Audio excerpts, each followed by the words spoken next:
So the cool part about everything that you was just mentioning prior is like, in hindsight, we know what we can still improve on, and with all of those things you just mentioned, you still are ahead of the curve, and that goes without saying. So, on on a lighter note, prior to this interview, we were talking about just that movie, The Harder They Fall, that came out, and so one of the questions I have on my list are like, what are you doing currently in your life just to relieve yourself? Because like we have the things that we trying to aspire to do, and like, just the support and all of the work related stuff. But what are you doing just in your personal time to relieve your mind and your stress and stuff? We've been on the same wavelength this whole time. Lately I've been big on this whole personal time, like your personal time, your time period, not just personal time. It's all of it.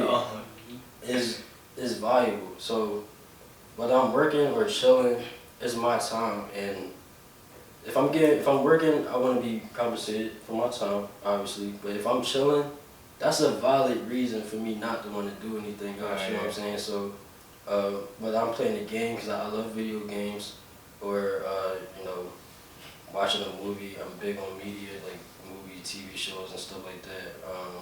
Watching something on YouTube, whatever. That's my time. You know what I'm saying? Like, and I value that to the point where I'll divvy out personal time just as much as I'll divvy out my working time, because I feel like it's important, and it keeps you from burning out, from doing too much to the point where it takes the fun out of it. You know what I'm saying? So whether I'm working on an album, like when I do these projects, I like to take time between, because I don't want to just jam music down and then it's like not original no more. It's like kind of the same concept or something like that. Exactly. Exactly. So I need that time between, that rest time between, to really take in this project and then have some more experiences to provide people with this next project. You know what I'm saying? Like, you don't want to keep saying the same thing. Exactly. So like all of that stuff, like that time is just as important. Like value that shit. No matter, or I don't know if it's Christmas. No, you just made me think about something in the terms of like enjoying them both. Right? The time that you're working and the time that you're not working, you want to enjoy it. I know I used to have a mentality of when I wasn't working, I would go work because I wasn't enjoying anything I was doing when I wasn't working. And that was largely because it was an effect of me not, like you mentioned, being compensated or finding value in what I was doing when I was working. So it's a double loss. I ain't getting what I want out of my work, and I'm not getting no real relief when I'm not working, because I'm like, well, how can I put in a little extra work to make up for the fact that work didn't work? Exactly. You know what I'm saying? So that's why I even create segments like this, so that I can talk to y'all and talk to everybody when I can't speak to them directly.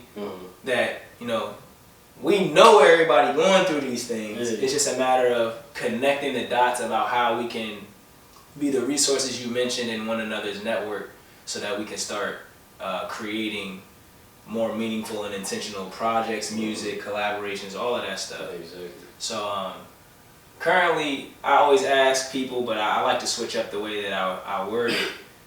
What is social media doing for you, and like what parts of social media are you not enjoying right now? Alright, so my relationship with social media has been, what's the word? Tumultuous? Tumultuous. Yeah, that's the word. Starting out, it's hard when you're independent, trying to figure out what you want, like the best way to promote yourself, I guess. So when I started out, I was paying people to post my stuff, stuff like that. Okay. It's doing what you think you need to do, but ultimately it's like, if you stay your path and number one thing